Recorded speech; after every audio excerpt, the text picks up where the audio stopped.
When I think about using prescribed fire, I think it's really a tool to maintain forested areas, oak woodlands. These are such important habitats, and we can use our understanding of fire ecology to promote and conserve those places. If we let our forests get overly dense and unhealthy, then we're not going to have those in the future.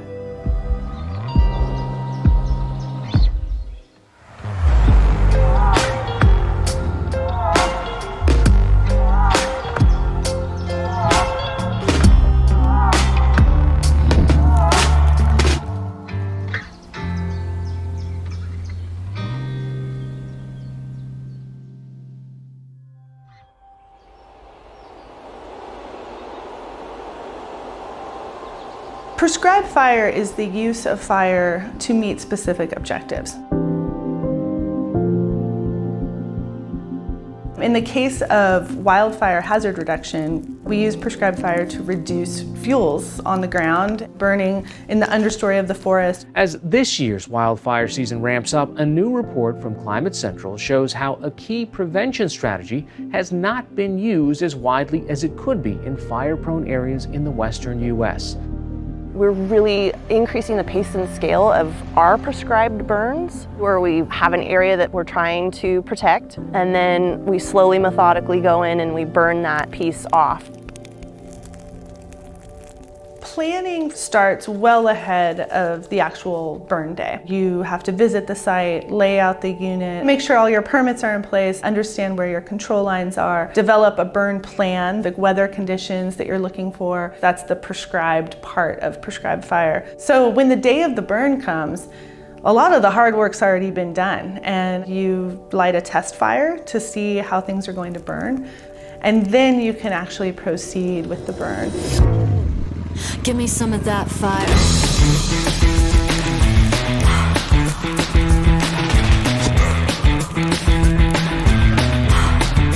Give me some of that fire. I'm Dean Hunt. I don't know if you need that spelled or not, but H-U-N-T. I'm in the beef livestock business. Over the years, we've seen a tremendous encroachment of these fir trees into our oak woodlands. And the oak woodlands have been kind of choked out. Conifers spread seed and started encroaching on these prairies.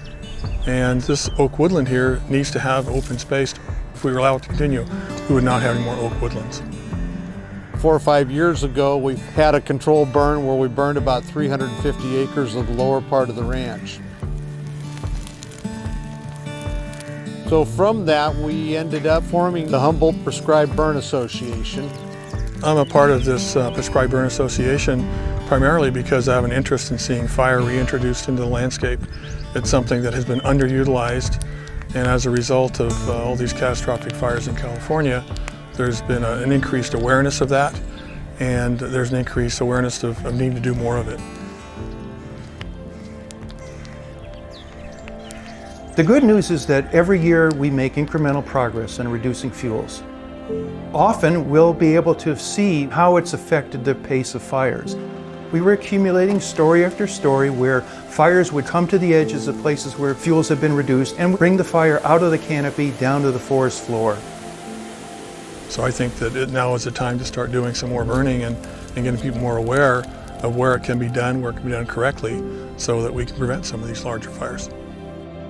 The work that I do is really about shifting culture.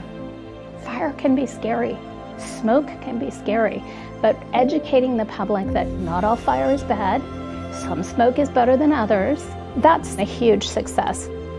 We can't keep holding it off. We've been doing that for a long time, and we're seeing that that's failing.